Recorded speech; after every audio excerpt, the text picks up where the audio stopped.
أعوذ بالله من الشيطان الرجيم بسم الله الرحمن الرحيم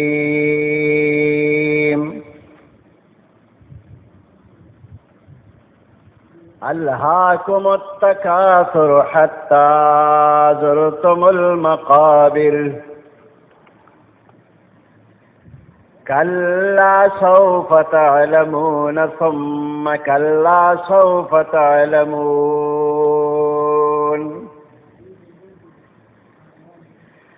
كلا لو تعلمون علم اليقين لترون الجحيم ثم لترونها عين اليقين ثم لتسألن يومئذ عن النعيم صدق الله العظيم. سورة التكاثر مكية وهي 8 آيات. سورة التكاثر مکی سورت تے ہجرت نمخ کے مکہ مکرمہ کے نازل شوی دے او پدے کے 8 آیاتونه دي.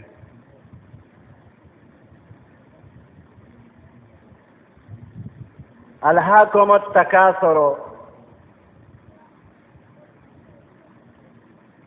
غافل کړی دے تاسو لرا التکاثر ډیروالی د مال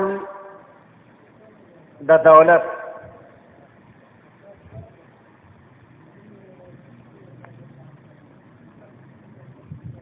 تکاثر د کثرت لفظ نه مشتق دی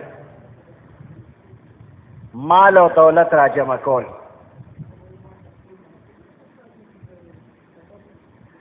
او تکاثر په معنا د تفاخر هم راځي فخر کول.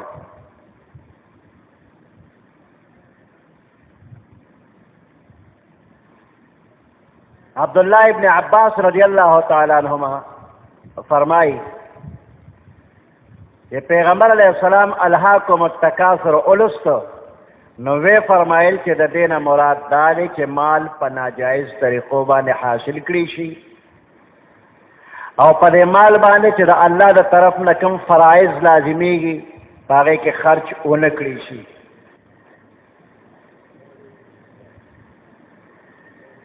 حتی زرتم المقابر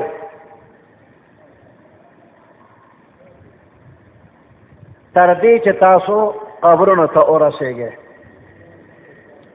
زرتم تاسو زیارت وکئ ملاقات وکئ.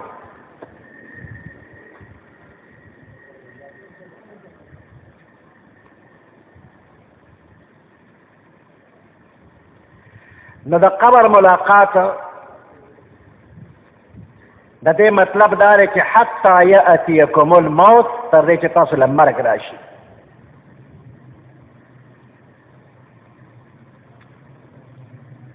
نو د مال او د دولت ډیروالی را جمع کول او په دې باندې فخر کول یا د قام قبیلې په دې باندې فخر کول په ډیروالی د افرادو باندې فخر کول دې تاسو غافل کړی د آخرت نه تر دې چې تاسو ته مرګ راشي. مرګ ته ورسېدې خو د دنیا د جمع کولو نه منې نه شوې په حسب او په نسب باندې فخر کولو نه منې نه شوې. مرګ ته ورسېدې خو سم نه شولې تر دې چې عذاب قبر کې او عذاب جهنم کې گرفتار شي ونیوې شي.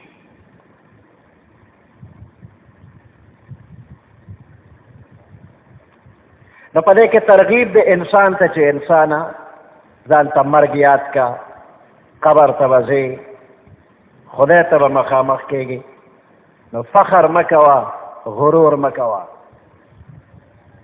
چا چې غرور کړی دی فخر یې کړی تکبر د هغوی انجام دنیا لیدلی دی ته فخر مه کوه سم شه. حتی زرتم المقابر سم نشولې تر دې چې قبر ته ورسېدې. یو زمیندار کاکا و د هغه د یو مار سره اشنایي وه. نو د مار او د زمیندار کاکا به یو بل سره خبرې اترې کولې. دا مار چې په لاره ځي نو داسې کوږ وږ رواني. نو دې زمیندار ورته وایي چې مار ته چې اشنا لږ په دې لاره چې ځې نو نیغ ځه، دا کوږ وږ تګ زما نه دی خوښه. هغه وایي کوشش به کومه، ستا دپاره به زه کوشش کوم، کنې دا زما عادت دی، زه کوږ وږ روان یم. مدام به دا خبره کېدله. یو ځل چې ته دا مار د یوې لارې نه بلې لارې، یو پټي نه بل پټي ته وړېده، نو په لاره چې ته سنډا را روان و او غټ بار پې پروت و. مار چې د لارې منځ ته راغلی، د سنډا خپراله او په دې سر باندې کېښودی شو. مار سر چخنه شو، مړ شو. سنډا خو لاړه، هغه ته خو پته نه لګي، خو مار په لاره کې مړ پروت و. وړو ولیده چې پوه شو چې دا مړ دی، نو وړو ته بیا لوبې کولې، داسې راښکلې به یې په لاره کې نیغ کېښوده. نو چې لرې نه به څوک راغلو چې هغه به خبر نه و چې دا مړ دی، که بیا به ویلې ټوپونه یې کړه خوا به شو. وړو به خندل، نو په دې خلک چېړل را چېړل. نو په دې لاره کې دا مار داسې راښکلې وړو ایښې دی، او زمیندار کاکا د لرې نه را چې را روانو چې ویني، نو مار نیغ و. وایي ځکه خیر اشنا مې خبره منله، نیغ شو. و چې داسې له خواله راغی، ویې کتو نو سر یې چخنی شوی. وی اشنا نیغ شوې، خو پس د مرګه. نو د انسان تر خدای وایي چې سم شه، نیغ شه، په دې شریعت په دې لار باندې نیغ شه، نو دې هم سمیږي نه، خو نیغ به شي، خو پس د مرګه وخت به پې تېري. حتی زرتم المقابر. نو په دنیا فخر مه کوه، دا دنیا در نه پاتې ده. پیغمبر علیه السلام فرمایي یقول ابن آدم مالی مالی، وی بنی آدم وی چې زما مال زما مال. وهل لك من مالك الا ما اكلت فافنيت، ستا دپاره نشته ستا په مال کې مګر هغه چې تا وخوړو فنا دې که، بس دغه ستا حصه وه. کم مال چې تا وخوړو او فنا دې که، نو دغه دې حصه ده. او لبست فابلیت، یا د جامې واغوسته او زړې یې کړې، نو دغه ستا حصه ده. او تصدقت فامضیت، یا د خیراتو که هغه د ځان لړوان دی ولېږه. نو دا دنیا ټوله تا را جمع کړه، ستا حصه پکې یو چې د وخوړه ازمه شوه، نو دغه ستا حصه ده یو. جامې دې واغوستې زړې دې کړې، دویمه دې دغه حصه ده. او درېیمه چې د خدای په نوم د خیرات که آخرت ته دې ولېږل، دقه حصه ده.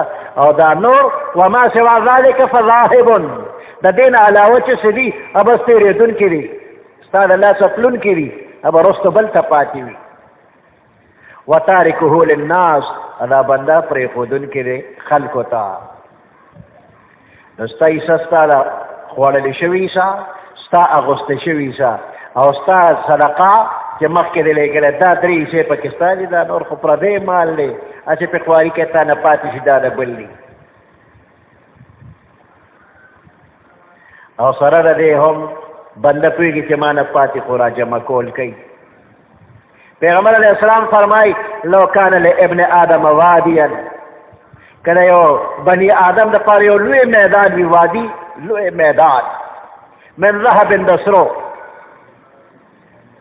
لاحب ان یکون له وادیان، نو د ده خوښه ده چې داسې یو دوه واده نورې د سرو زرو د ده شي. ولن یملأ فاه الا التراب، د ده دا خوره، د ده دا خوله بغیر د خورې نه ډکېږي. د قبر په خاورو بیا دا خوله ډکه شي، نو دا مړېږي نه. د بنده دا سترګې مړېدو والا نه دي، یا قناعت پر کند یا خاک ګور. که صبر یې وکړه په صبر به یې سترګې مړې شي، یا به یې د قبر په دې خاوره سترګې مړې شي، نور مړېدل نشته دی.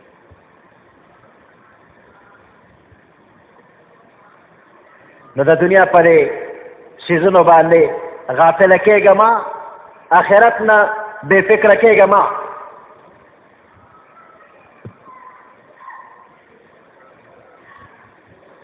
انسان په دنیا کې سعادت غواړي، او سعادت بیا دوه قسمه دی. یو سعادت د دنیا دی او یو سعادت د آخرت دی. بیا د دنیا دا سعادت دا درې قسمه دی. اول د دې جسم بناوت، د دې جسم حسن او جمال، دا یو سعادت دی چې د بنده بدن خشته وي، دا یو سعادت. دویم سعادت دا چې د دې بدن لپاره آرام او سهولت حاصل شي، بنده په آرام وي، نو دا هم سعادت دی. او دریم سعادت د دنیا دا دی چې په دنیا کې د نوم ښه یاد پاتې شي، ته نه وروسته د خلک ښه یادوي، ذکر خیر کېږي. او ذکر خیر دپاره نیکان بچي به دې وي، رشته دار به دې وي، په دې قوم کې به دې یو کارنامه کړې وي، په هغې به دې نوم یادي، څه تعمیر به دې کړی وي، هغه به دې یو یادګاري. نو دا سعادت دی او نیکبختي ده، خو په دې باندې ټول عمر عبس مه ضایع کوه چې به د دنیا جسم مې خشته دی او سر اړه وراړه او اینه او ګمنځ دي د سر او تیل دي او عطر وغیره او خشته جامې او آرام او سهولت لپاره ضروریات چې څونه دي پوره کې، او آخرت ته ایر دی.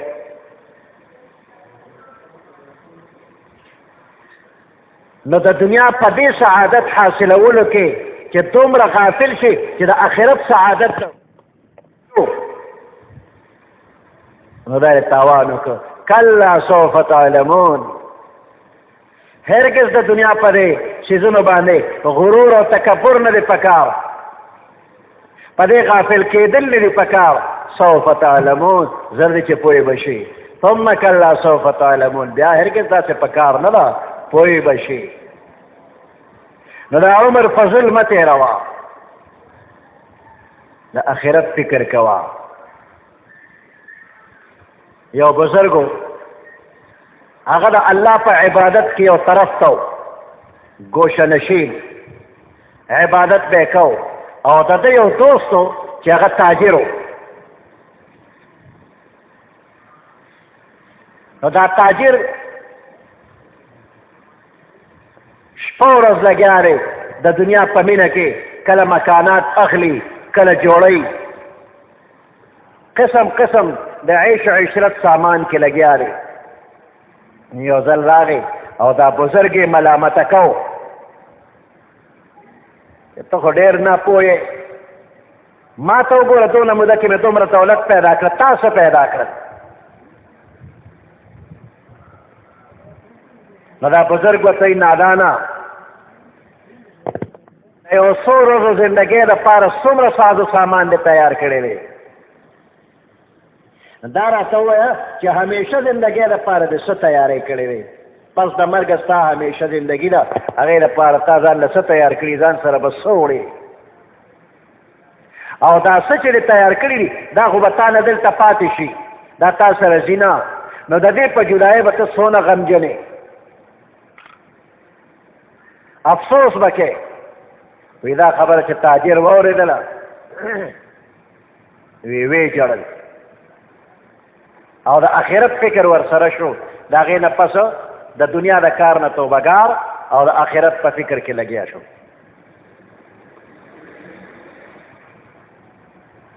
نو الله پاک فرمایي کلا، په دنیا باندې غافل کېدل، په دې مین کېدل، په دې باندې فخر کول په کار نه دي.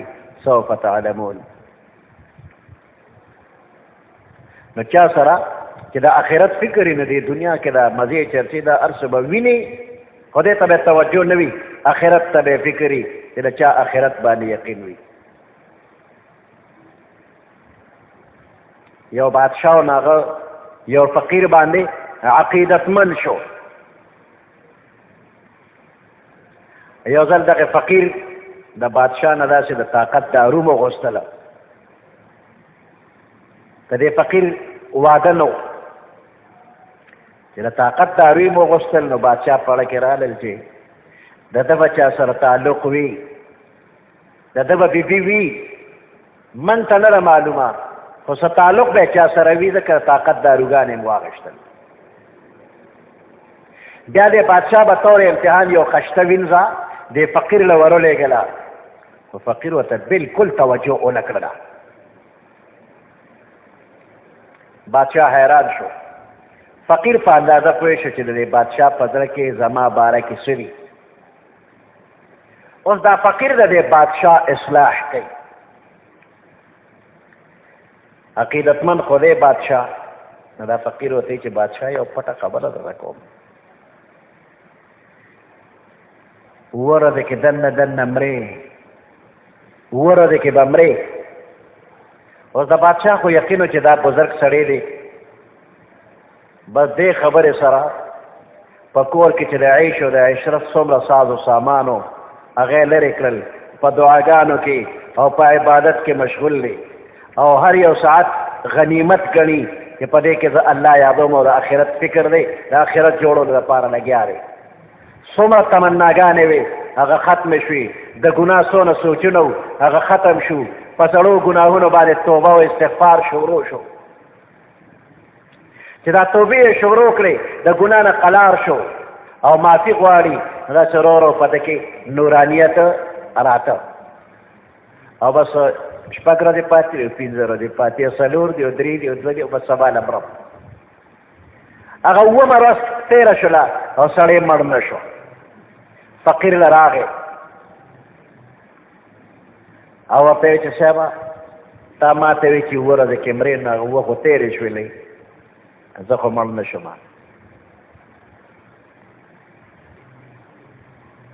دا فقیر ورته یو د دنیا ژوند دغه هفته نیمه دا ژوند دی، هم هفته کې به مرې، د هفتې نه بهر کېږي نه څوک، هفته کې مرې.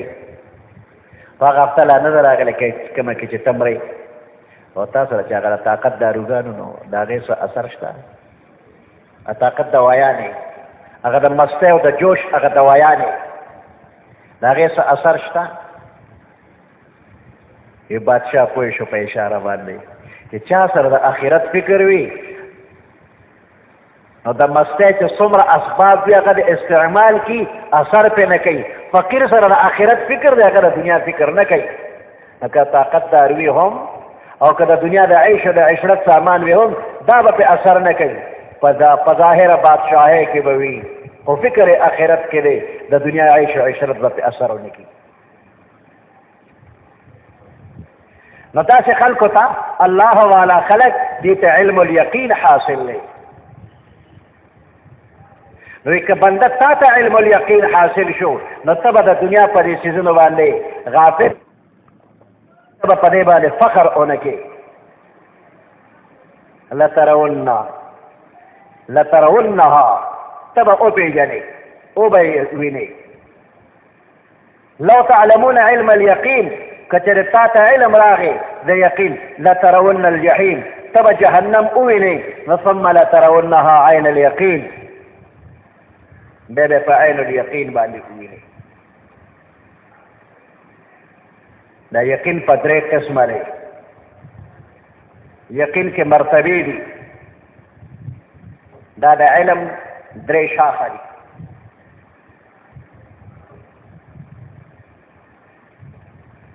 تا ته یو خبره چا وکړله او ستا په یقین راغی نو دې ته وایي علم الیقین، خو تا په خپلو سترګو څه لیدلي نه دي، خو دا بل په خوله یې یقین کړی، دا د علم الیقین دی. او چې کله په خپلو سترګو ووینې نو دا به عین الیقین شي، او که پر خپل تند راغله نو دا به حق الیقین شي.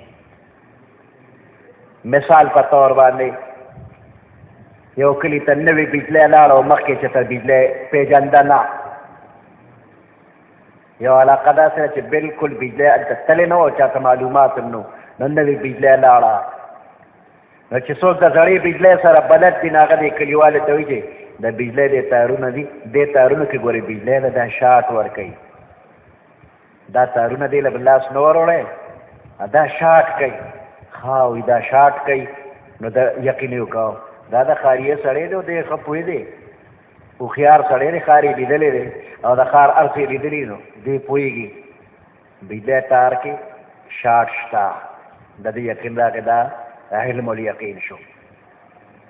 اوس بله ورځ یو بنده د بجلی تار له لاس وروړو، اوچت یې کړو، راخلاص یې کړو، چغې یې ترې وویستو، ویل وکړو، راویل وکړو دې کلیوال چې وکتل نو په خپلو سترګو چې وایي بجلی کې خو شاټ شته دی تارونو کې شاټ شته زما مخکې سړي اوچت که راخلاص کړ دا عین الیقین په خپلو سترګو ولیده خو چې ته په خطی پې په خپل لاس کېښوده نو دا حق الیقین دی ټول بدن کې کرنټ پاس شو اوس دا حق الیقین دی وایي شاټ یې وله ورکړه خلک ویني راویني فلاني له شاټ ورکړه نو چې فلاني له شاټ ورکړه دغه د عین الیقین شو چې دا تا له شاټ درکړه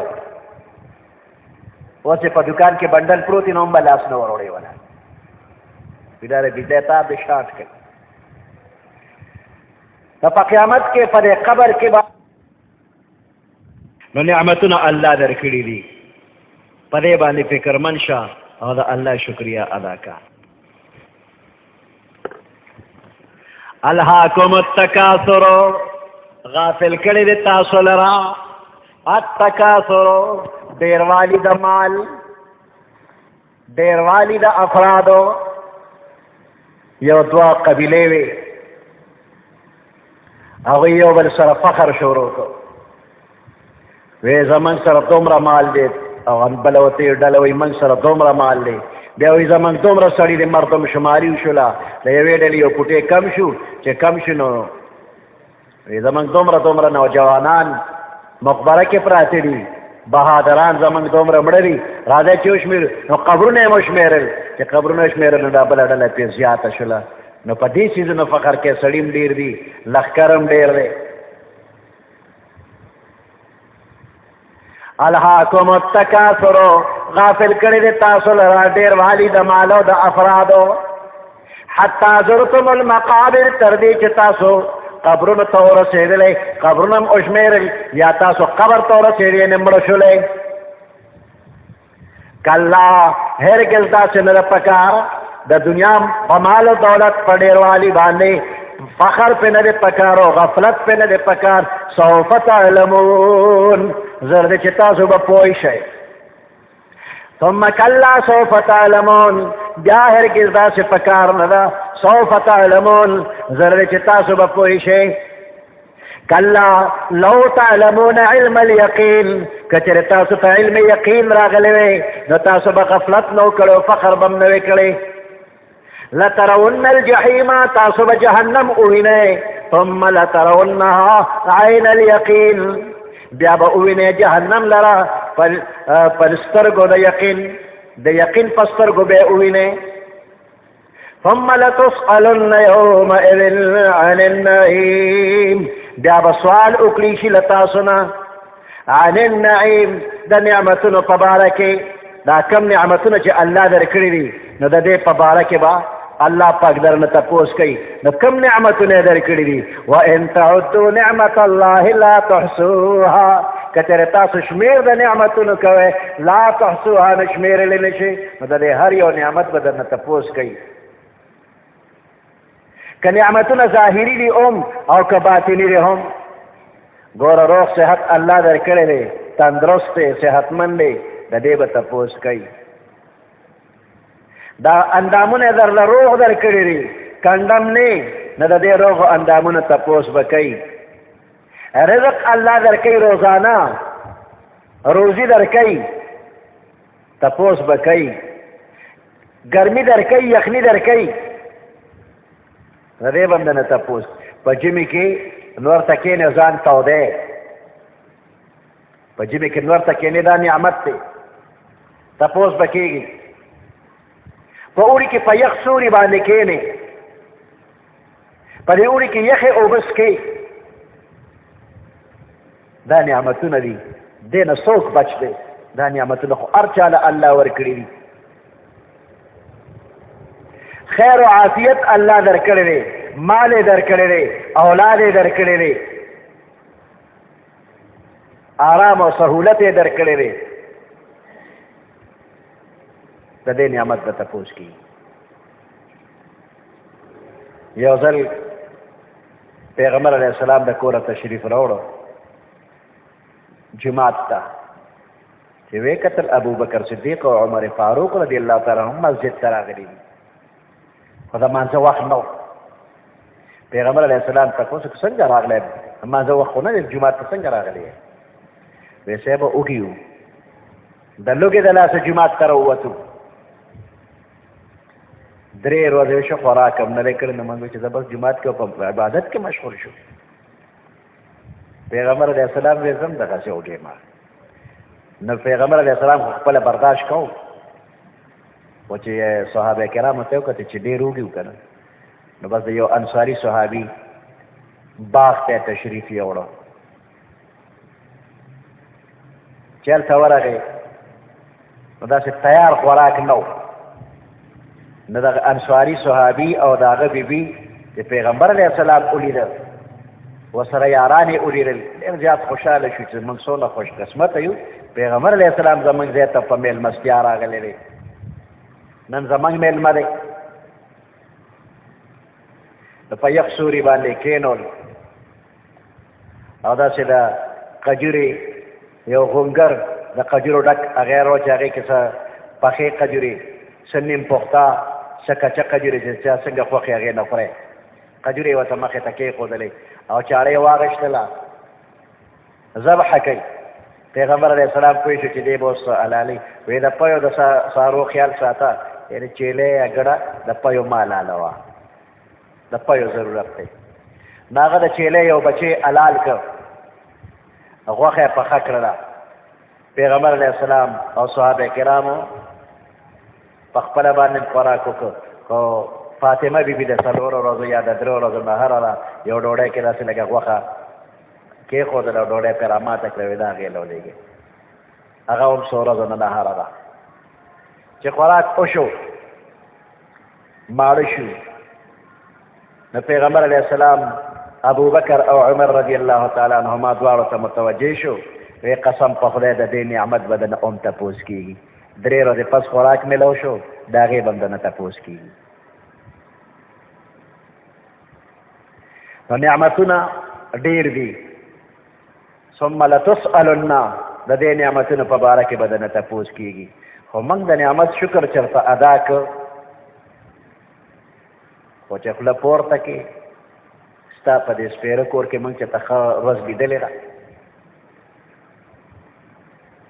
فلانو ته وګوره فلانو ته هغوی کره څومره دي او موږ کره زموږ دغه حال دی نو دا ستا کار دی ښځه خاوند ته وي ته ستا د سپېره کور کې موږ څه ولیدل هر څه ډېر تېر به وي خو یو ورځ چې کمې راشي نو وي څه مو لیدل نو د خدای نه ګیلې مه کوه هر څه خدای درکړي دي د دې شته نعمت شکر ادا که الله بیا دله زیات کړي لئن شکرتم لازیدنکم که شکریا هم ادا کړه الله وي دله بیا زیات کړمه یو سړی و نو هغه ګیلې به یې کولې خدای غریب یم نو الله وله په دې زړه کې ور واچو چې د دې ځای نه هجرت وکړه بل ځای ته لاړ شه نو بل وطن ته لاړ او په هغه ځای کې څه موده خواري او مزدوري وکړله نو ډېر دولت یې پیدا کړ چې دولت پیدا شو نو بیا په زړه کې راغله چې اوس خپل کلي ته ځمه نو 3 قچر په هغې باندې بارونه واچول چې دا څونه دولت دې ګټلی دی هغه یې په 3 قچرو باندې بار کړ سره زر سپین زر لال جواهرات قیمتي کپړې وغیره ساز و سامان دا د ده هغه ګټه وه او په 3 قچرو باندې بار کړل را روان دی په یو تش باندې راغی چې هلته د اوبو درک نه لګېده او تندې اخیستی دی مال ډېر دی خو اوبه نشته جبې روزي د تندې د لاسه په دغه ځای کې یو فرشته د انسان په شکل کې راغله او یخې اوبه ورسره دي نو دا سړی ورته وي لږې اوبه راکړه ورته وي چې د اوبه مفت نه ورکوم ګیر چاپېره وګوره دشت بیابان دی اوبه نشته دی نو زه مفت نه ورکوم که په پیسو اخلې چې درکړم وی په پیسو راکړه وی په 100 به راله یو ګیلاس اوبه راکړي نو هغه ورته تا سره دا 3 قچر بار کړي دي لیکن یو راکړه ماله بس یو ګیلاس اوبه به درکړم تنده به دې ماته شي دا خو ډېرې ناوه دي زه خو خرڅون نه خو ته غواړې که اخلې واله او که نه اخلې ځه دې مجبورو یو قچر بار کړی هغه یې ورکړو او بیا اوس کلی زړه یې ښه شو بیا سفر کوي بیا پرې د لوږې تکلیف راغی نو په دې 2 قچرو باندې چې کوم مال دی نو هغې کې د خوراک خو څه نشته ډوډۍ خو نشته دی د لوږې نه تنګ شو بیا یو فرشته د انسان په شکل کې راغله او ډوډۍ ورسره ده ده ترې وغوښتله وی هسې نشم در کولی په قیمت یې څونه وی دا تا سره دوه قچر دي بار کړي دا یو ماله ده یو ستا شو یو قچر بار کړی ورکړه نو ډوډۍ ورته ملو شوله یو پاتې شو اوس یې سفر کو ناګانه تکلیف شروع شو او دس ماتول غواړي نه ماتېږي تکلیف دی دی که یو فرشته د انسان په شکل د یو حکیم په شکل کې راغلله او ده ورته فریاد وکړه چې ما ته دغسې تکلیف وایي ما سره دارو شته در به کمدله اوس به ټیک ټاک شي او دس به مات شي په زړه به د رڼا راشي تیاره به ختمه شي دی مجبور و هغه بار کړی قچر اخیري هغه یې ورکړ او تاري ته واغېښتل او بیا لږ ساعت پسه دوا یې اثر وکړ او دس مات شو یو غیبي آواز ورته وشو حاطف غیب نه آواز راغی چې یو ګیلاس اوبه د یو وخت ډوډۍ او یو ځل اودس ماتې ستا د څومره مودې سرمایې راښکله دا دومره مال تا نه نن په دې دریو څیزونو تنده دې ماته شوه او لوږه دې ختمه شوه او اودس دې مات کړ نو د دومره مودې سرمایه تا نه لاړله دا نعمت تا له روزانه الله در کړو روزانه د څکلو انتظام دې له کړو د خوراک انتظام یې دله کړو د اودس ماتې انتظام یې دله کړو تا خدای له څه کړي دي وی سړي توبه وویسته چې یا الله نن نه پس به بیا ګیلې او شکایتونه نه کومه نو هر نعمت الله چې بنده له ورکړي وی د دې به هم تپوس کېږي روغ صحت دی غنیمت دی وی پیژنه قدر یې وکړه ثم لتسألن که شکر دې ادا کړه نو بس ته کامیاب شو بیا تپوس کې کامیاب که شکر دې ادا نه کړه نو الله تپوس کوي نو بیا بے شکریه عذابونه الله ورکوي مال الله در کړی دی نو دا مال به ته په کومه طریقه باندې لګې فضل خرچي جاجر به ډک کړو په پټو سترګو پې ګوته راکاږې وا به یې نیځې دا مال دی له الله در کړو نو د ګناه په کار کې مه لګوه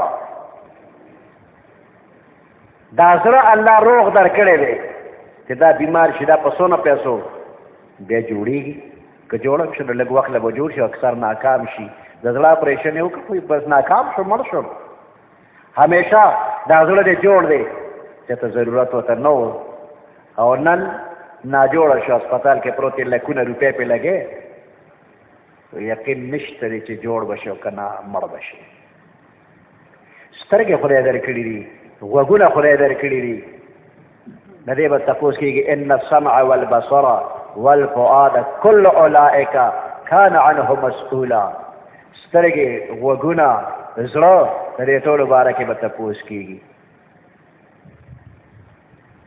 د قیامت پر ورځ باندې د انسان نه چې ړومبی تپوس کېږي نو د تندرستۍ د صحت په باره کې ورته وایي چې تا له ما صحتمندي او تندرستي نه وه در کړې تا له ما یخې اوبه نه وې در کړې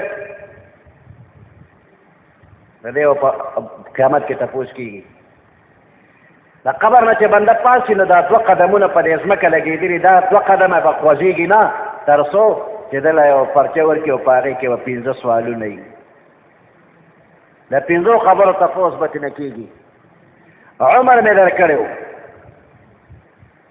دا عمر دې په څه کې فنا کړی دی دویم نوجواني مې در کړې وه دا ځواني دې په څه کې زړه کړې وه دریم مال دې په کومه طریقه ګټلی و جایز که ناجایز و او څلورم دا مال دې بیا لګولې څنګه و په جایز طریقو که په ناجایز او پنځم دا چې کوم علم خدای در کړو په هغې دې عمل څونه کړو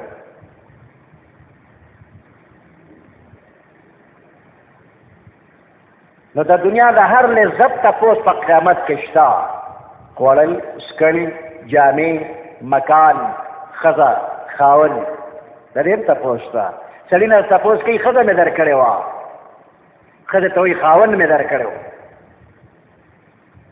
بچی مې درکړو، حکومت مې درکړو، اقتدار مې درکړو، عزت مې درکړو، د دې به تپوس کېږي. ثم لتسألن يومئذ عن النعيم.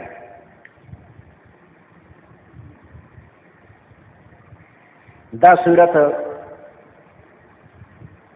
د 1000 آیاتونو نه زیات ثواب لري. پیغمبر علیہ السلام فرمایل پتا سو کې یو بنده د دې قدرت نه لري چې هر ورځ 1000 آیات ووایي. نو صحابه کرام عرض کړي چې روزانه 1000 آیاتونه څوک لوستی شي؟ وی پیغمبر علیہ السلام او فرمایل پتا سو کې یو کس الهاکم التکاثر لوستی نشي. مطلب دا چې الهاکم التکاثر روزانه وي د 1000 آیاتونو لوستو برابر ثواب په دې باندې الله پاک ورکوي.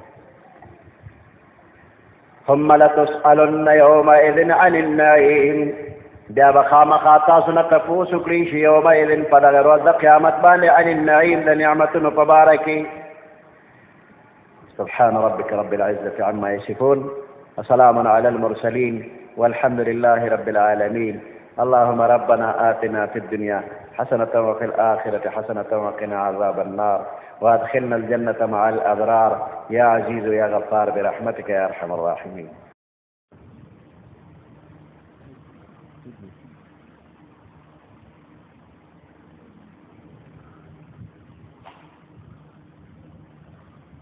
أعوذ بالله من الشيطان الرجيم. بسم الله الرحمن الرحيم.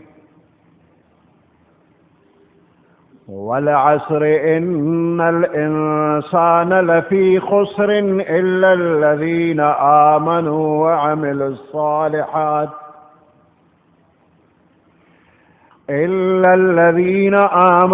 وعملوا الصالحات وتواصوا بالحق وتواصوا بالصبر. صدق الله العظيم. سورة العصر مكية وهي 3 آيات. سورة العصر مکی سورت تے او 3 آیاتونه دي.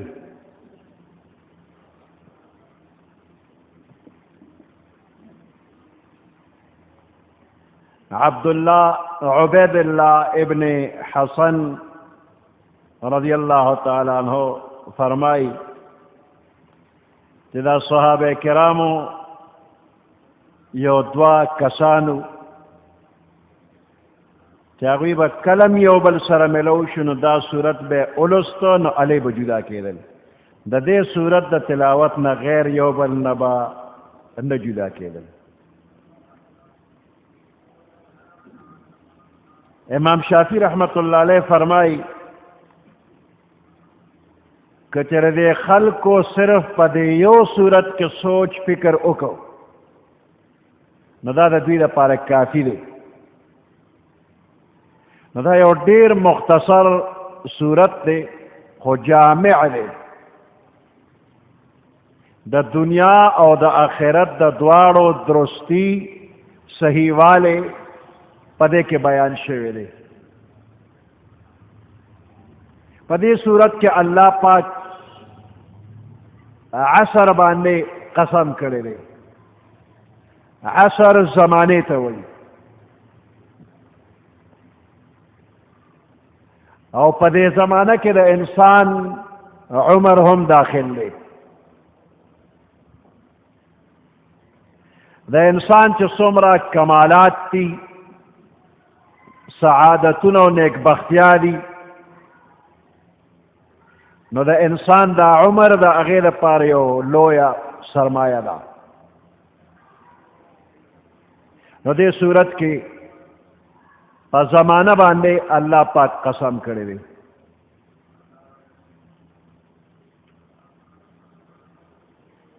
نو په کوم څیز باندې چې قسم وکړی شي هغه څیز بطور گواه پیش کیږي. نو چې په زمانه قسم وخوړی شو نو دا زمانه بطور گواه پیش کیږي. زمانه گواه ده چې ان الانسان لفی خسر انسان په لوی تاوان او خساره کې دی. تاریخ د زمانه گواه دی چې انسان په تاوان کې دی.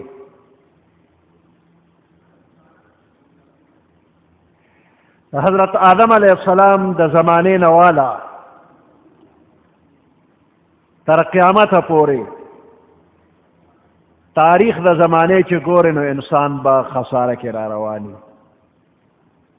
په انسانانو کې قابیل هم یو انسان دی چې په حرص کې راغلی دی، په حسد کې راغلی دی، د الله حکم نه دی منلی نو خپل رور یې قتل کړی دی. قابیل ولګېده او خپل رور حابیل یې قتل کړ. نو تر قیامت پورې چې څومره قتلونه کېږي نو د قابیل به په هغې کې حصه وي. نو دا یو قتل دو قتل نه دي، په سوونو په زرګونو نه دي، په لکونو په کروڑونو قتلونه شوي دي او کېږي. په دې ټولو کې به د قابیل حصه وي. نو څومره لویه خساره او تاوان د قابیل شوی دی.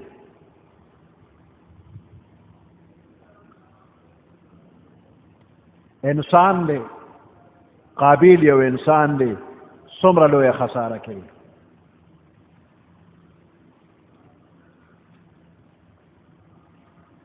د آدم علیه السلام نه بیا وروستو چې ابلیس د شرک او د کفر بنیاد کېښودو او کم خلق په دغه کې مبتلا شو، نو د دې نه وروسته تر قیامته چې څومره شرک او کفر کېږي د هغې ړومبنو انسانانو په هغې کې برخه ده. نو دغه انسانان دي چې تر قیامته د شرک او د کفر وبال په هغوی باندې دی.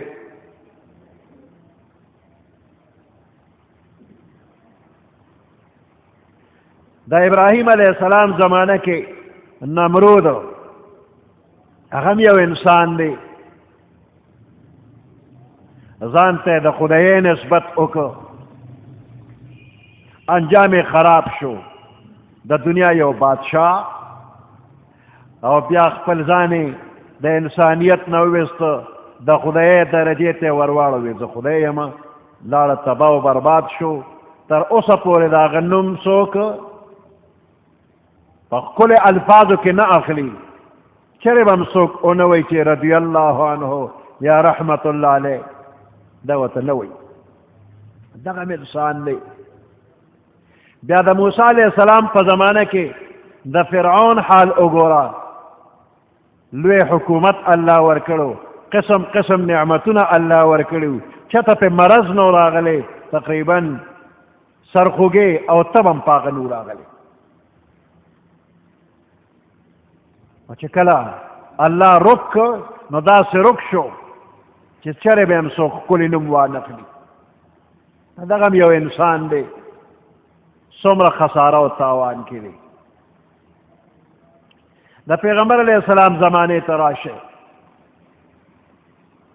ابو لهب خشتو، قامدارو، حسندارو، مالدارو، لښکر والو، د حجرې او د بیټک دندمار ورسره و. دومره خشته چې مخ به یې شغلې کولې نو ابو لهب ورته وایي، د شغلې پلار. خو چې کله د الله نافرمان شو نو په نافرمانۍ د الله کې په داسې مرګ مړ شو چې خپل خپلوان ورته نږدې نه راتلل. په داسې بیمارۍ کې مړ شو چې صحاب وي، کلي کې قور شو، نو خلک وی ابو لهب مړ شوی دی. نو بیا په مزدورانو باندې داسې کندې ته غورځولی دی لکه مردار خر چې په بازوګانو په اړمونو باندې خلک کندې ته غورځوي، خاورې پرې ورړی. ابو جهل چې ابو الحکم د حکمتونو پلار به یادېده، د مکې د خلکو په اعتماد و فیصلې به یې پرې کولې. چې کله د الله نافرمان شو نو د بدر په میدان کې په یو کوی کې لکه د مردار یې وغورځېده. نو داسې د دنیا تاریخ وګوره، هره زمانه کې چې د خدای او د خدای د رسول مخالف جوړ شوی دی، هغه انسان په خساره کې دی. ان الانسان لفی خسر، انسان په خساره او په تاوان کې دی. نو زمانہ گوا دا تاریخ دا زمانے گوا دے کہ انسان پتاوان کی وی والعصر پا زمانہ میں دے قسم وی زمانہ دا زمانے تاریخ گوا دے کہ انسان پا خسارہ کی وی یا عصر دا ماجیگر دے ٹیم تویلی کی گی نو دا ماجیگر پا ٹیم بانے اللہ پاک قسم کرے وی اس دا ماجیگر دا وقت کاروباری دنیا کے تاجرانو پا نظر باندے دیر لوے اہمیت لری پا ماجیگر کے دکاندار امدا سے دے کہ وی وقت روز ختمے دو والا دا اور کہ سمر زیاد گا کراشو دیر سودا کر سکم نو دا اغا پا نظر کے اہم دے اور دا گاک پا نظر کے ماجیگر ٹیم اہم دے وی دکانو نا بندی کے زر تر زر سودا کم گاک دا پارم اہم دکاندار دا پارم اہم نو کاروباری دنیا کے دا مشغولیت ٹیم دے خو شرعی نقطہ نظر بانے کگورے نو دا اوراد او دا وظائف دا پارا دا اللہ دا یاد دا پارا دا ماجگر ٹیم دیر اہمیت لری پدے دے کی وظیفے کول اللہ یادول اجر و ثواب زیاد تے نو دا فضیلت ٹیم دے اللہ تا دا نزدیکت ٹیم دے ماجگر نما خام پورے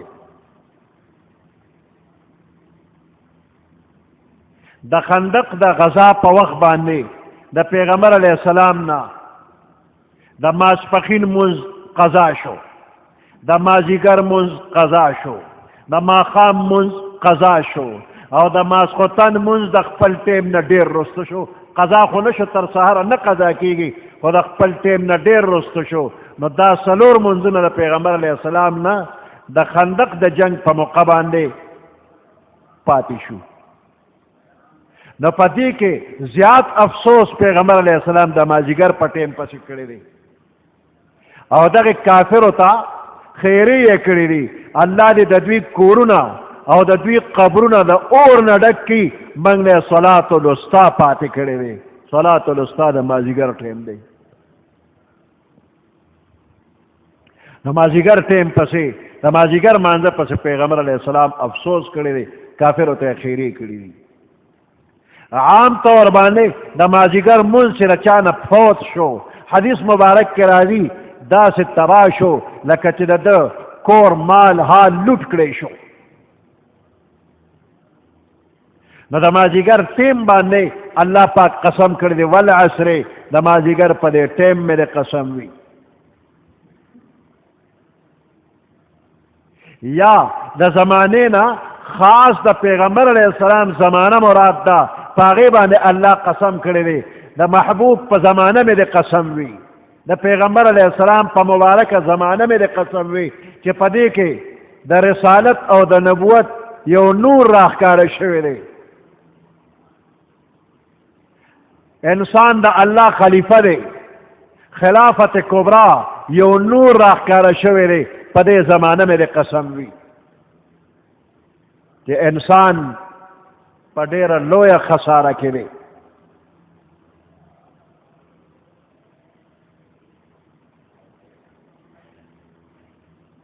نو پا زمانہ کے دا انسان دا جن دا طول اوقات شامل لی دا انسان عمر کہ کال دے کہ دو دے کہ میاش دے کہ روز دا کہ گھنٹے و منٹون و سکنڈون دی نو دا دا انسان دا پارا یو لویا سرمایہ دا او پا دے سرمایہ باندے دے دا دنیا او دا آخرت لوی لوی گٹے حاصلیں او کہ دا عمر دا اوقات پا غلط طریقہ باندے استعمال کری شو نو دا دے انسان دا پارا وبال جان دے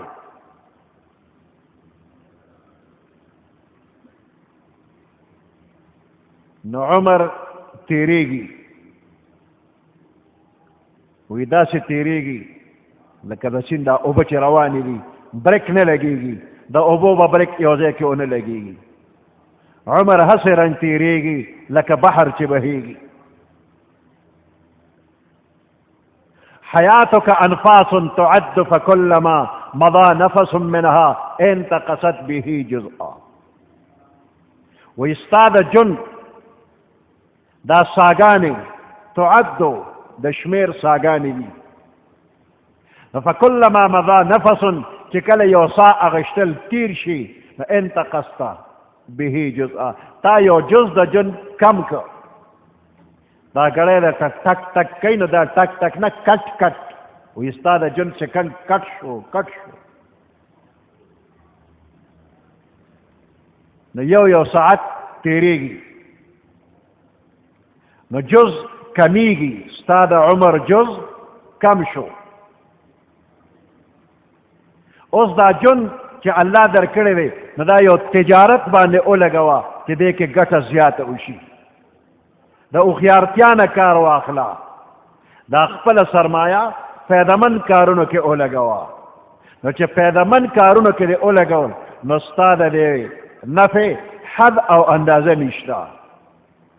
او که د دې خلاف ضرري کارونو کې دی دا خپل ژوند ولګو نو نفع خو سر خوړلی دی خو اصل سرمایه دی ورسره بیلله.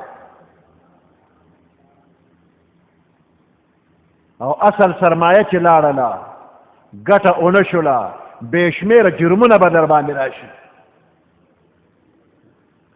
او که چا د ژوند دا سرمایه فایدهمند کار کې ونه لګوله او ضرري کار کې هم ونه لګوله، نه د فایدې کار کې ولګوله او نه د نقصان کار کې ولګوله، نو کم از کم نقصان خدا دی چې هغه نفع او ستا اصل سرمایه خو ضایع شوه.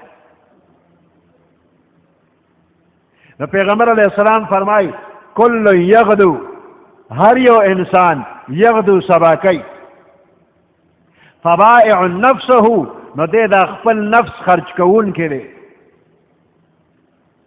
فمعتقها او موبقها نو چې دی دا خپل نفس خرڅونکی دی نو یا آزادونکی د نفس دی یا هلاکونکی د نفس دی. نو که د نیکۍ په کارونو کې دا ژوند ولګو نو دی آزادونکی د نفس شو، د جهنم نه نفس آزاد کړ. او که نه خلاف شریعت کارونو کې ولګو موبقها نو دی هلاکونکی د نفس دی. ژوند د انسان دا اوقات د انسان دا د یو سرمایه ده او دا سرمایه فایدهمند کار کې لګول غواړي. هل ادلکم علی تجارة تنجیکم من عذاب علیم، الله فرمایي آیا خیم نه تاسو ته، هل ادلکم خیم نه ده علی تجارة یو تجارت تنجیکم من عذاب علیم چې هغه تاسو ته نجات درکړي د عذاب علیم نه. نو دغه تجارت دا دی چې دا خپل مال جان دا خپل اوقات د الله په حکمونو کې ولګوه، په الله یې خرڅ کا. چې په الله دې خرڅ کړل نو دې کې تاوان نشته دی. ان الله اشترى من المؤمنین انفسهم واموالهم، الله اغشتي دي د مؤمنانو نه نفسونه د دوی او مالونه د دوی، چې په الله دې سودا خرڅ کړله الله دې تاوان نه درکوي، ګټه به درکوي. ان الله اشترى من المؤمنین انفسهم واموالهم بان لهم الجنه، په بدل کې الله څه ورکوي؟ جنت ولا ورکوي. د انسان ژوند داسې دی لکه د واورې چم. د واورې دا سانچا دکاندار برف خانې نه راوړي او په دکان کې کېږدي. اوس که ډېر چالاکۍ سره دا سودا خپله خرڅه کړله خو پیسې یې نغدې کړې، او که داسې ناراسته غوندې و او ډډه یې لګولې ده خپه په خپه راوړولې ده ګاک راځي دی ورته ګوري نه، نو دا واورې دا سانچا لږ وخت پس ګوره نو ویلې به شو د دکان نه اوبه وبېلې لاړلې. ده پې پیسې ورکړي دي خو ده له روپۍ هم نغده نه کړله، ده د ناراستۍ نه کار اخیستی دی. نو د ژوند سرمایه بیدونکې ده. یو بزرګ د واورې خرڅونکي دکان ته ودرېده، ورته یې وکتل.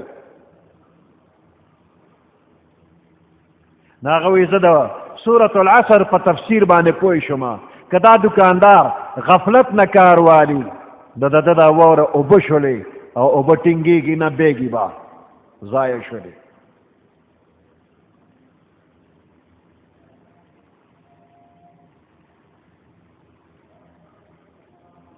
نو دا زمانه دا تاریخ گواه دی.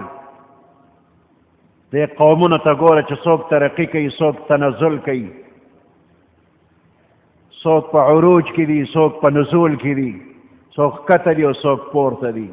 نو دې واقعاتو ته فکر وکړه.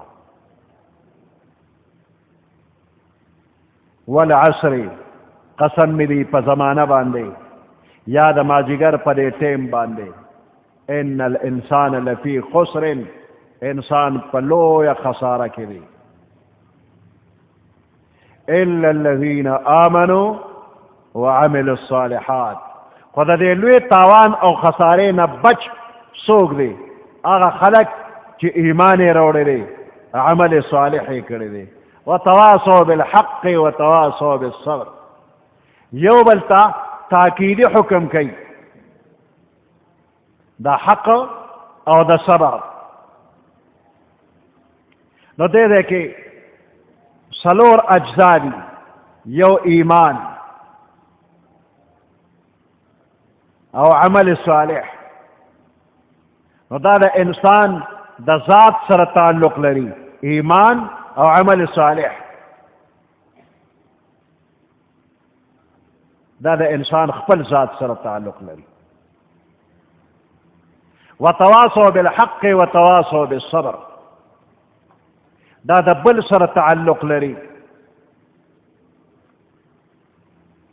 رومبني ایمان او عمل صالح د خپل ځان اصلاح سره تعلق لري، او دا اخیری دوجه د نور مسلمانانو د هدایت او د اصلاح سره تعلق لري. وتواصوا بالحق وتواصوا بالصبر. تواصو لفظ د وصیت نه مشتق دی. تاکیدی حکم، مؤثر انداز سره نصیحت کول، د نیک کار هدایت کول، د حق وصیت کوي او د صبر وصیت کوي. د حق نه مراد صحیح عقیده، عقائد صحیحه او اعمال صالحه. حق نه مراد صحیح عقیده او صحیح اعمال، دا مجموعه. او د صبر معنی د تمام گناهونو نه، د بدو کارونو نه بچ کېدل.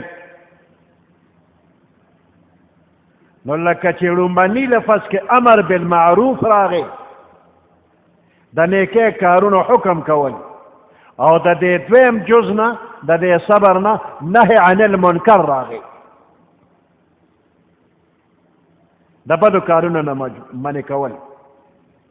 نو د دې مجموعې خلاصه بیا دا ده چې ایمان او عمل صالح چې چا اختیار کړ او د دې تاکیدي حکم یې بل ته وکړ، یا دویم احتمال پکې راغی چې د حق نه مراد حق عقیده او د صبر په مفهوم کې اعمال صالحه باندې پابندي ده، د بدو کارونو نه بچ کېدل. ځکه چې د لفظ صبر خپله معنی حبس النفس، ځان منع کول، عما تشتهیه النفس، د هغه کارونو نه چې دا نفس خواهش کوي، تقاضا کوي.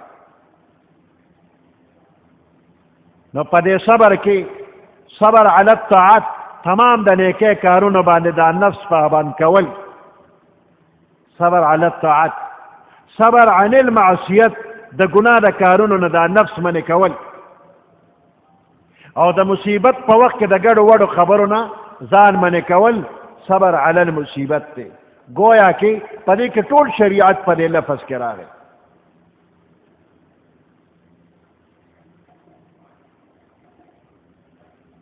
انسان ایمان او عمل صالح نه څوک منع کوي؟ عادتا دو سیزونه، ایمان او عمل صالح نه چې منع کوي، نو عادتا دو سیزونه منع کوي. یو دا چې څه شکوک او شبهات را پیدا شي، نو دا شکوک او شبهات انسان منع کوي دا ایمان نه او د عمل صالح نه، عقیده خراب شي. او دویم منع کول کې دا ایمان او عمل صالح نه خواهشات نفسانی دي د بنده زړه کېږي چې نیک عمل وکړم خو خواهشات نفسانی پې غالب شي نو په بدو کارونو کې مبتلا کی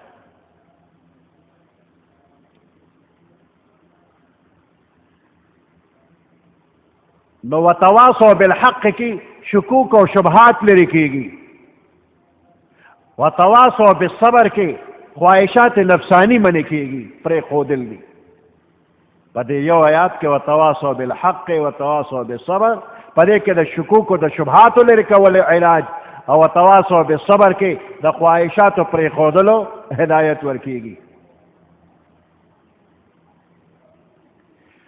وتواصوا بالحق نه مراد د مسلمانانو علمی اصلاح ده وتواصوا بالصبر کې عملی اصلاح ده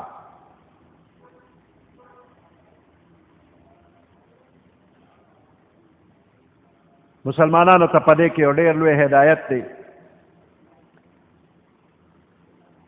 چې دا خپل عمل د قرآن او د سنت تابع کا خپل ځان خپل عمل د قرآن او د سنت تابع کا څنګه چې دا کار ضروری دی نو دقسې د بل مسلمان قرآن او سنت ته راوستل دا هم ضروري وګڼه چې د ځان اصلاح کړي نو د بل د اصلاح فکر هم وکړه خپل اهل و عیال خپل دوستان خپل متعلقین د ګناه د کار نه بچ کا نجات طرف ته راولا نو په خپله به هم بچ شي او بل به هم بچ کی والعصر ان الانسان لفی خسر قسم می دی په زمانه باندې یا په وخت د مازدیګر باندې ان الانسان لفی خسر چې بېشکه انسان په ډېرو لوی تاوان کې دی په خساره کې دی الا الذين آمنوا مگر هغه کسان په خساره او تاوان کې نه دي آمنو چې ایمان یې راوړی دی وعملوا الصالحات او عمل یې د نیکۍ کړی دی وتواصوا بالحق او یو بل سره د رښتیني دین د حق تاکیدي حکم کوي وتواصوا بالصبر او یو بل سره تاکیدي حکم کوي د صبر کولو سبحان ربك رب العزة عما يصفون وسلام على المرسلين والحمد لله رب العالمين اللهم ربنا آتنا في الدنيا حسنة وفي الآخرة حسنة وقنا عذاب النار وأدخلنا الجنة مع الأبرار يا عزيز يا غفار برحمتك يا أرحم الراحمين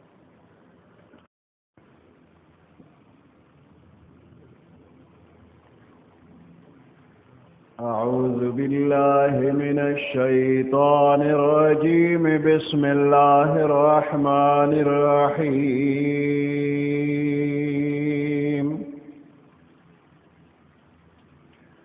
ويل لكل همزة لمزة الذي جمع مالا وعدده يحسب أن ماله أخلده كلا لينبذن في الحطمة وما أدراك ما الحطمة نار الله الموقدة التي تطلع على الأفئدة إنها عليهم مؤصدة في عمد ممددة صدق الله العظيم سورة الهمزة مكية وهي 9 آيات سورة الهمزة مکی سورت تے ہجرت نمخ کے مکہ مکرمہ کے نازل شوی دی او 9 آیاتونه دي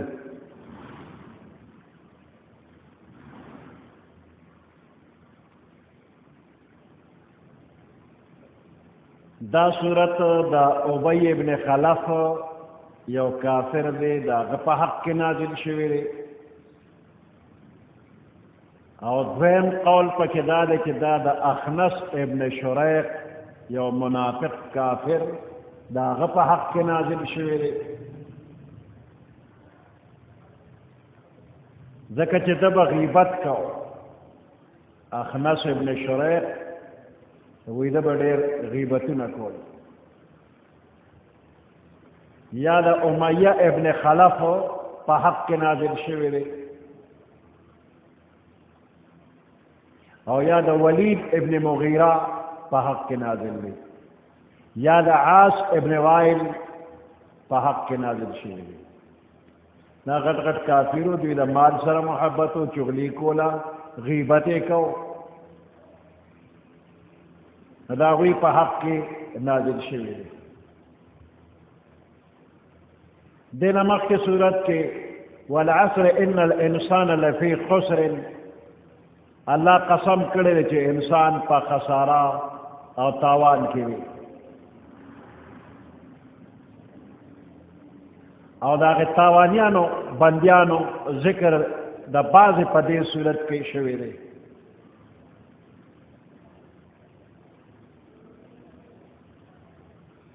ناکاره عملونو نه بنده په دې صورت کې منع کړی شوی دی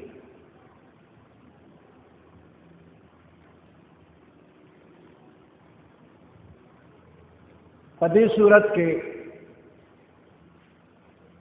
درې سخت ګناهونه او په هغې باندې سخت عذاب ذکر شوی دی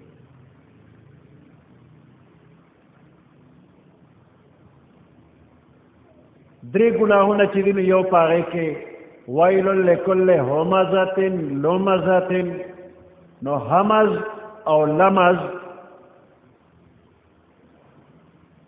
او دا دوه شو او دریم پکې جمع د مال الذي جمع مالا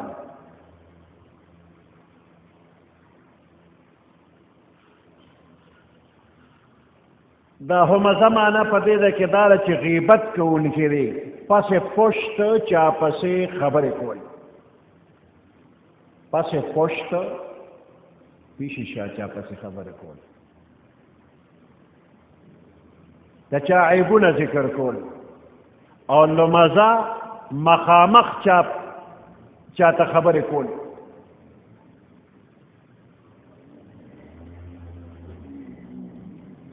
نو پسې پشت عیبونه یا مخامخ چاته د هغه عیب بیانول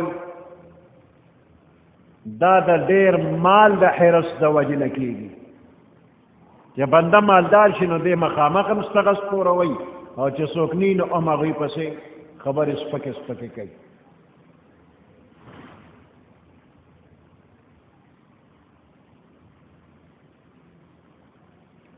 غیبت کول حرام دی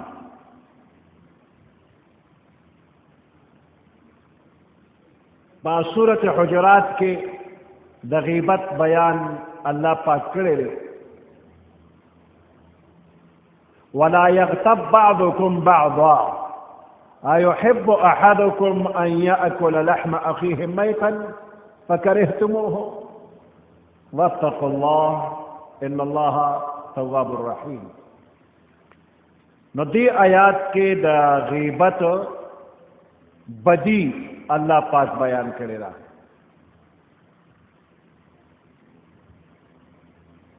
یو بنده موجود نه دی او د هغه په باره کې داسې خبره کول که هغې ووري نو به پرې خفه شي تکلیف به یې ورته دې ته غیبت وایي اگر چې دا خبره رښتینې وي خو ګناه ده یو بنده کې یو عیب دی هغه شته نه او ته دغه خبره بیانې رښتیا وی دروغ نه وی خو دا ګناه ده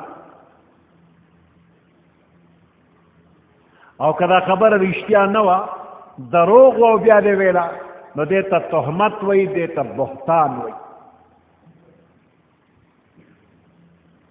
دا د هغې نه هم غټه ګناه ده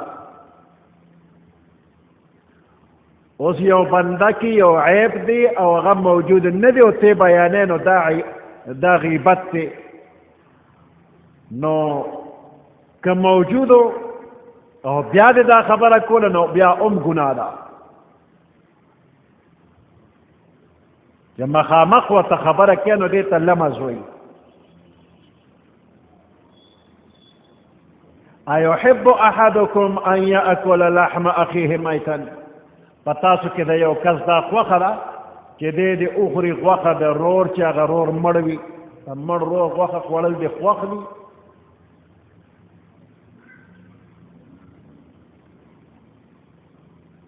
نو د مسلمان بې عزتي سپکاوی د هغه د غوښې د خوراک سره آیات کې مشابه شوي دي.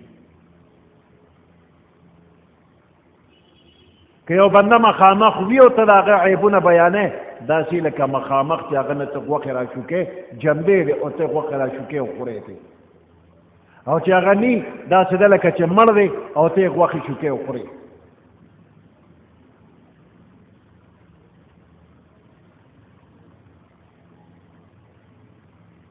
غیبت کې چې د ته د چا غیبت کې نه هغه ته تکلیف نه رسېږي ځکه هغه موجود نه دی، اوري نه هغه ته تکلیف نه رسېږي. لکه مړ انسان چې ته ترې غوښه خورې نو د مرګ په وجه د هغه بدن ته تکلیف رسي نه، د مړ انسان غوښه چې خورې نو چې موجود نه دی او تی غیبت کې نه خبر نه دی، نه هغه ته تکلیف نه رسېږي. نو دا ډېر سپک کار دی چې یو بنده موجود نه دی او ته د هغه خبرې کې بدې وې.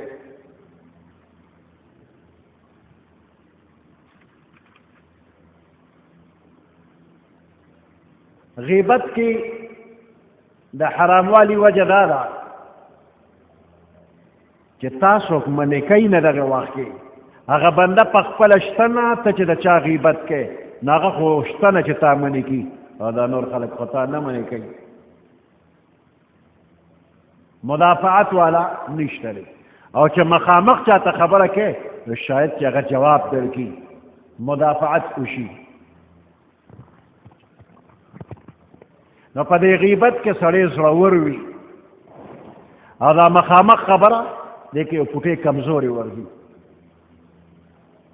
او غیبت کمزورې بنده هم کولی شي، او بیکاره یو سپک بنده د لویو لویو خلکو غیبت کوي. مدافعات والا وینه نو دا سلسله اوږده شي، ډېر وخت سړی لګیایي او خلکو پسې خبرې کوي، نو غیبت ډېر سخته ګناه ده. په عامو مسلمانانو لازم دی چې د غیبت خبره د بل نه هم وانه اوري، په خپله خو دې نه کوي خو د بل نه دې غیبت نه اوري.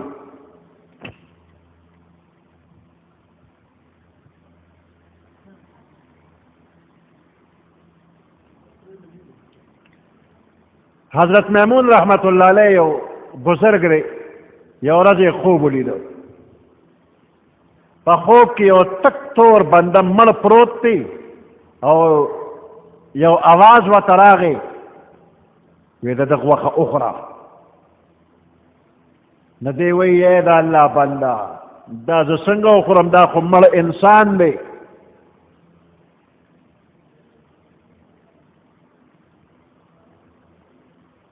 نو بیا ورته आवाज راغی وی د فلانی د تور غلام غیبت تا نو کړی، تا د فلانی د هغه تور غلام زنګي غلام د هغه غیبت دې نو کړی؟ دی وی زما په خدای قسم ما خو د هغه په باره کې نه ښه خبره کړې ده او نه مې بده کړې ده، نه مې ښه ویلي دي او نه مې بد ویلي دي. نو بیا ورته آواز وشو ولې تا د هغه غیبت نو اورېدلی؟ یعنې بل چې غیبت کو تا اورېدلی نو ته په هغې رضا نه وې؟ میمون رحمت الله علیه چې د خوبه را بیدار شو نو دې نه پس په خپله زندګۍ کې نه د چا غیبت کړی دی او نه یې اورېدلی دی. نو که ته د چا غیبت نه کوې او تا ته چا قصه شروع کړه چې هغه فلانې داسې او فلانې داسې، ورته یې چپ کړه، زما مخکې مه کوه. نو غیبت کول اورېدل او ویل دواړه ګناه ده. انس رضی الله تعالی عنہ فرمایي چې پیغمبر علیه السلام شب معراج کې پورته لاړو، وی په یو داسې قوم باندې ورغلمه چې د هغوی له نوکونه د تانبې وو او د خپل مخونه او د بدن غوښې را شکولې، وی ما د جبرائیل علیہ السلام نه تپوس که دا کم خلق دي؟ وی راته وفرمایل چې دا هغه خلق دي چې د خپل رور غیبت یې کو، د رور بېعزتي یې کوله. پیغمبر علیہ السلام فرمائی الغیبت اشد من الزنا، دا غیبت چې دی دا د زنا نم سخته ګناه ده.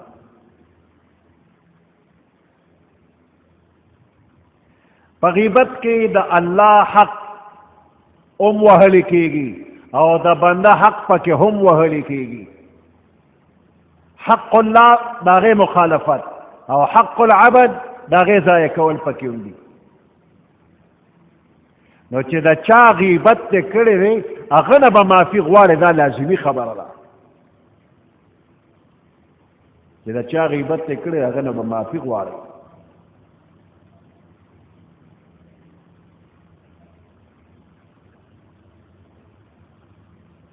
او د خپل ځان به تکذیب کې چې زه دروغجن یم، ما دروغ ویلی دي.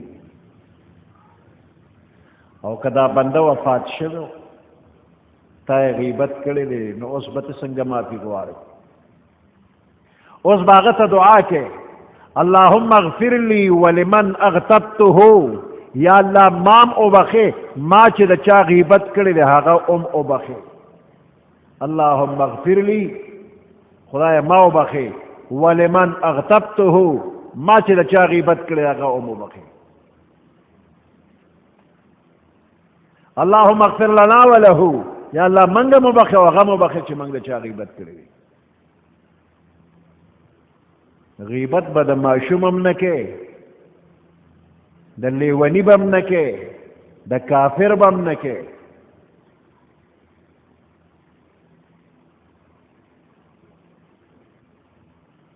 او غیبت څنګه چې په خبرو باندې کېږي نو داسې په حرکاتو باندې هم کېږي چې یو بنده دی هغه د یو ګډ بنده پیښې کوي، داسې ګډ ګډ روان دی، نو دا د بل پیښې چې په ګډوالي کې وکړه نو دی هم په غیبت کې راغی، د غیبت وکړو.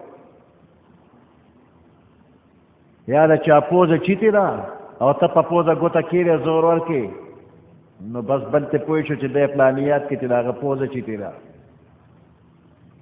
یا یو بنده په قد منډرې دی او ته د لیشتې اشاره وکړې چې فلاني لیشتینک دی نو دا هم غیبت دی. نو په هره طریقه چې وي د چا په حق کې داسې کار کول یا داسې خبره چې هغې کې د هغه بې عزتي وي او پرې خفه کېږي دا به نه وي.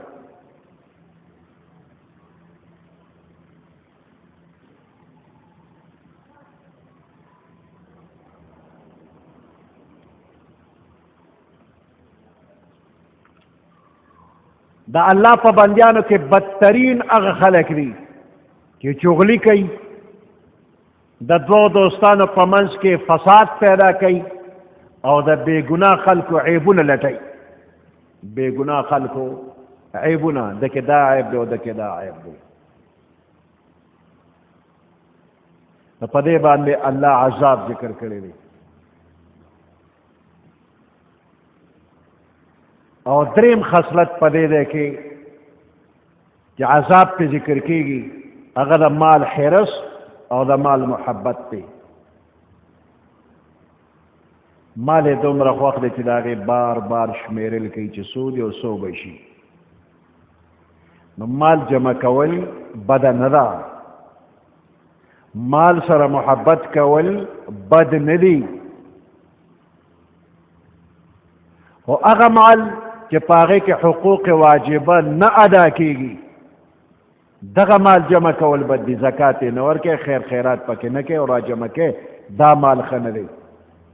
که نه ته زکات ورکوې یا د الله په نوم باندې د ورکړې مقراله نو په اخلاص باندې هغې کې کار چلی نو بیا دا مال محبت بد نه دی. یا د دې مال په وجه یو بنده فخر کوي، غرور کوي نو بیا ښه نه شوله چې ښه ډېر مال در سره دی، عاجزي در کې ده. نو مال جمع کول جایز دی. د دین او د دنیا ضرورتونه دې پې پوره کېږي، د الله د رضا لپاره کارونه پکې کې بیا جایز دی. مال جمع کوه ناجائز والے پکې نشته.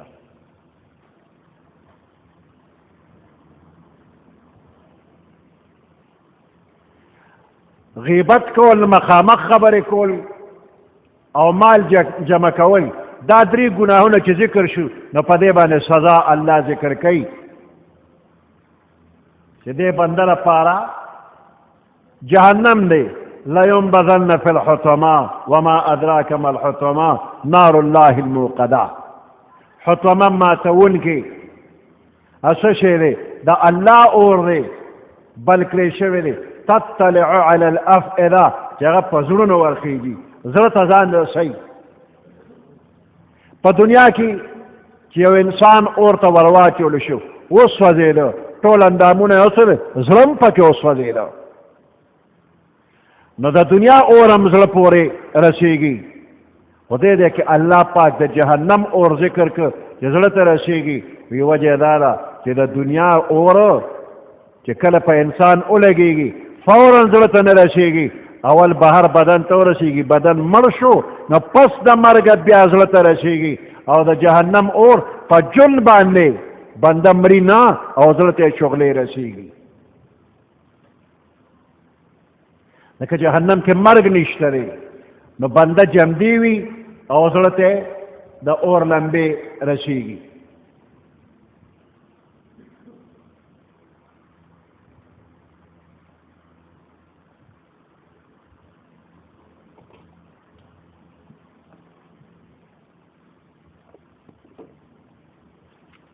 ويل لكل همزة لمزة الذي جمع مالا وعدده.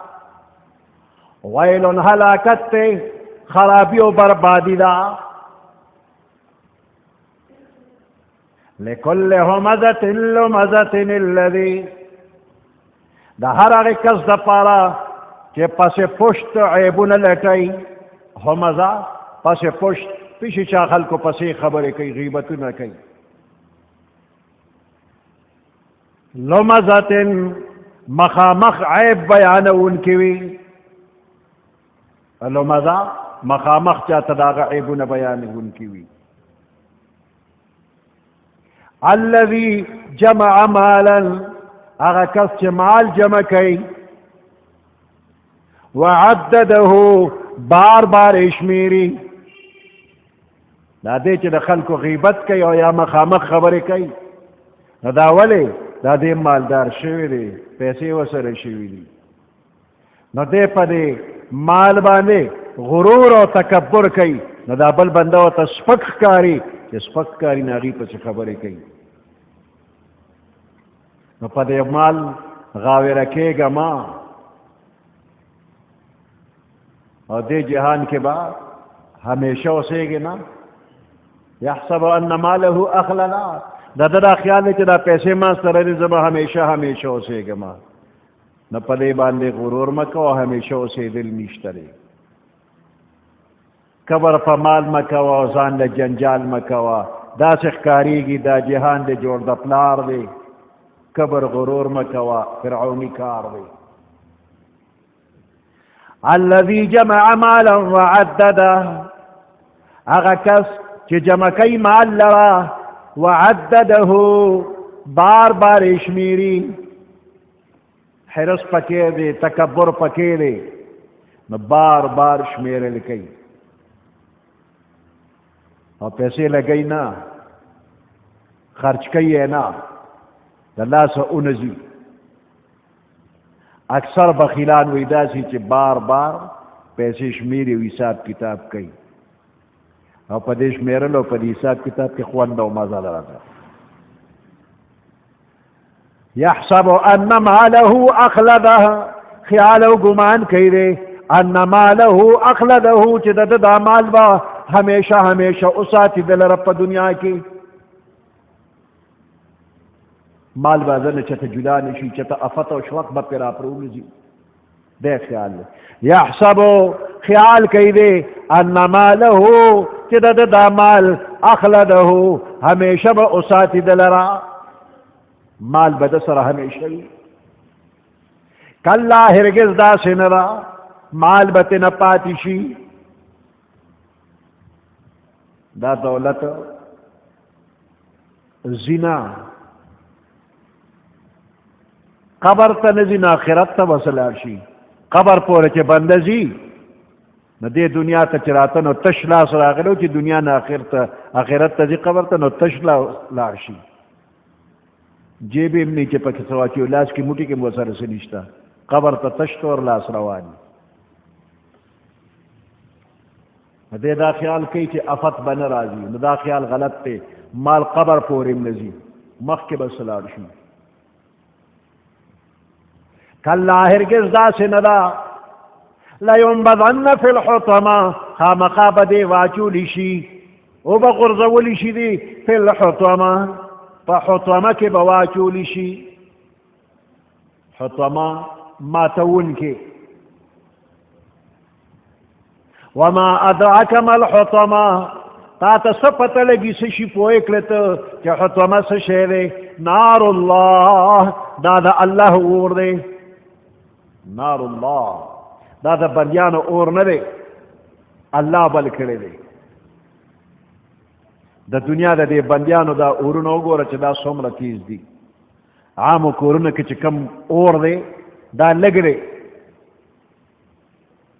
د کارخانو کې وګوره چې هغې کې څومره تیز اور دی.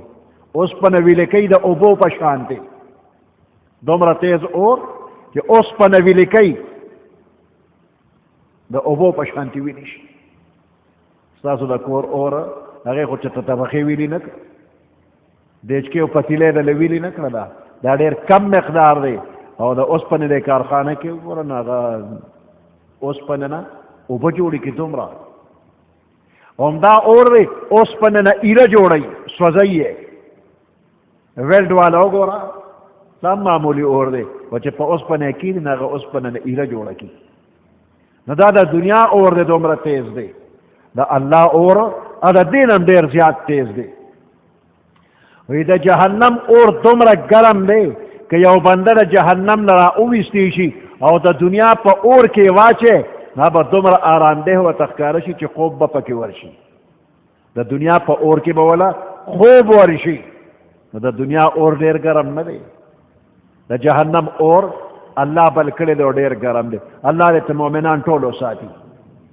انار الله الموقدة التي، دا د الله هغه اور دی الموقدة التي چې بل کړی شوی دی تطلع على الافئده، ورخیږي دې زړه ته، دې زړه ته ورځي. وی دا اور ډېر هوښیار دی چې د کم بنده په زړه کې ایمان وي هغې ته نه ورځي، کم کې چې ایمان نی نه هغې ته ورننوځي. دا اور پېژنګلو هم کوي. کم زړه کې چې ایمان دی هغې ته دننه اور نه ورځي، کم کې چې ایمان نشته نه هغې ته به دننه ورځي. نو بې ایمانه زړه به سوځي. او دا اور په جن باندې زړه ته وررسېږي، بلکې دا د زړه نه شروع شي د نور بدن ته بیا سرایت کوي.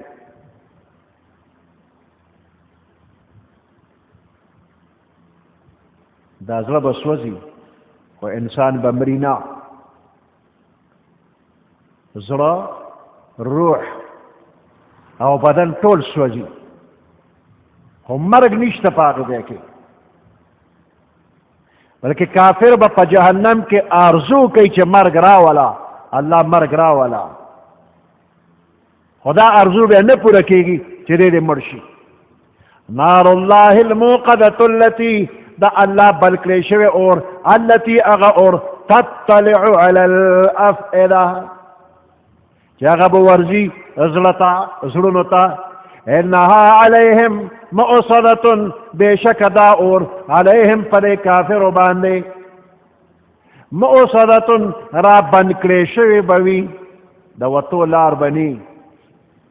د هر طرف نه به دا دوزخیان په دې اور کې را بند کړي شوي وي. فی عمد ممدده، په داسې ستنو کې چې دغه ستنې به اوږدې اوږدې وي. د اور دا شغلې به داسې اوږدې اوږدې ستنې غوندې وي. یا دا دوزخیان به په اوږدو اوږدو ستنه پورې تړلي شوي وي چې خوځي نه، ځکه دا خوځېدل هم یو قسم راحت محسوسېږي، نو راحت انتظام به نه وي، برای نام راحت محسوسېږي، خو دا برای نام راحت به هم نه وي. او بعضې فرمایي چې د دوزخ دا خولې دا په اوږدو اوږدو ستنو به بند کړي شوي وي. فی عمد په داسې ستنو کې ممددة چې اوږدې اوږدې به وي. سبحان ربك رب العزة عما يصفون وسلام على المرسلين والحمد لله رب العالمين. اللهم ربنا آتنا في الدنيا حسنة وفي الآخرة حسنة وقنا عذاب النار وادخلنا الجنة مع الأبرار يا عزيز يا غفار برحمتك يا أرحم الراحمين.